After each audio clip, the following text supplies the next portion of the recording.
If you've inherited a house and are starting to think about selling it, you may already be realizing how complicated the process can feel. There's usually a lot involved: clearing out the home, understanding probate, deciding what repairs to make, and preparing the property for the market. The good news is that selling an inherited house does not have to take months of stress if the process is handled the right way. In this video, I'll walk you through how families actually sell inherited homes and how the process can be simplified. My name is Ann Boyce, and in March of 2021, my father passed away, leaving me and my brother his estate to handle in Cleveland, Ohio. Then, unexpectedly, 3 months later, in May of 2021, our mother passed away, leaving us her estate to handle in Florida. That is why Adam and I have created Flock & Company Real Estate to help families who've inherited properties, whether it be in-state or from out of state, with care, respect, and compassion. Let's start with the biggest mistake families make. Most families think they have to renovate everything. Many families assume that they must fully renovate the home before selling. This is usually the biggest delay. Renovation often costs time, money, and emotional energy. In many cases, inherited homes do not need a full renovation to sell. Buyers often want something that they can customize themselves, or they prefer price adjustments rather than waiting for renovations. And some of them are looking for value opportunities. The goal when inheriting a property is to prepare it for market, not turn it into a full renovation project. My brother and I made the mistake of fully renovating our dad's house, and it did not work out the way we wanted it to. Another issue families run into is what to do with everything inside the house. So step 2 is handling the clean out. Inherited homes often contain furniture, personal belongings, and decades of possessions. I know in both our mom and dad's house, it was extremely difficult when it came to the clean out process. Everything we went through held memories and sentimental value, and we weren't sure what to do with it. This can feel especially overwhelming if this is a house that's been in a family for a long time.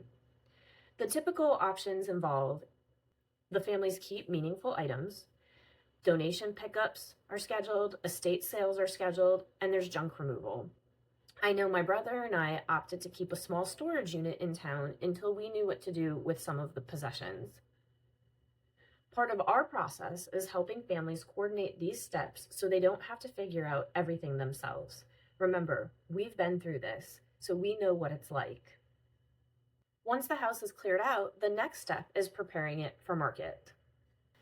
Step 3, preparing the house for sale without overdoing it. This is where we got it right with our mom's house. She'd only owned the home for a little while, and before she moved in, she did major things like painting and updating the bathroom and having a new roof put on. So by the time we inherited the house, there wasn't much left to do. We had the property completely cleaned out, and my brother and I decided to replace the kitchen countertops so that way we could list the house for sale with granite countertops. It wasn't something that had to be done, but we thought it would bring some value to the home. But other examples are basic cleaning, paint touch-ups, which we did, improve the lighting. If there's old lighting, it's fairly easy to swap out the lighting, making sure the landscaping is kept up, and any minor repairs are taken care of. Small improvements often create a large impact without turning the home into a major project. The goal is to attract buyers, maximize value, and reduce the time on the market. But the process also involves something many families don't expect: navigating probate while selling. Step 4, guiding the personal representative. In many inherited home sales, the personal representative is responsible for the transaction. My role is to help the personal representative understand required documentation, probate timelines, how the sale fits in with the estate process, and coordinating with the attorneys when needed. My job is not to be their attorney, but to help guide along the way. This helps the process moving so the estate doesn't experience unnecessary delays. And finally, once the home is ready, the goal is positioning it correctly in the market. Step 5, bringing the property to market. Pricing and positioning inherited homes correctly is critical. When my dad passed away, he left us one type of home. Tons of deferred maintenance. The house was completely a mess. A lot of repairs need to be made. My mom left us with a gorgeous, pretty much renovated, move-in ready home. So what you need to do is focus on buyer demand, the condition of the property, local market activity, and comparable sales. Looking back, what we wish we would have done with our dad's house is taken our time to remove the belongings and then possibly found a cash buyer or work with a real estate agent to list it to bring in a cash buyer and sell it quickly instead of renovating it and doing what we did. I've got another video on that process and how that went. Our mom's house, I told you, we just made some of the simple repairs and then listed it, and we were able to sell it relatively quickly and for top dollar. Now, a lot of houses might be in between, where some repairs need to be made, some maintenance needs to be taken care of. That's where it becomes up to you and your family members about what you would like to do. Keeping in mind the goal is to attract strong buyers quickly and avoid the house sitting on the market for months.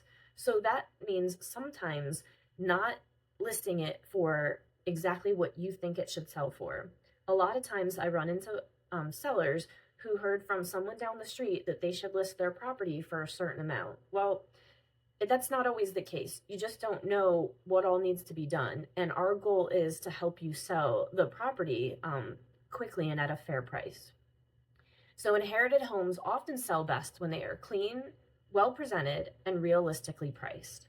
When all of these steps are handled together, the process becomes smoother for the entire family. This is exactly why we created a structured process for inherited homes. At Flock & Company Real Estate, we help families by coordinating cleanouts, helping decide what repairs actually matter, preparing the house for the market, guiding the personal representatives through the process, and helping the family move from inheritance to closing with less stress. Selling an inherited house doesn't have to feel overwhelming when the process is handled step by step.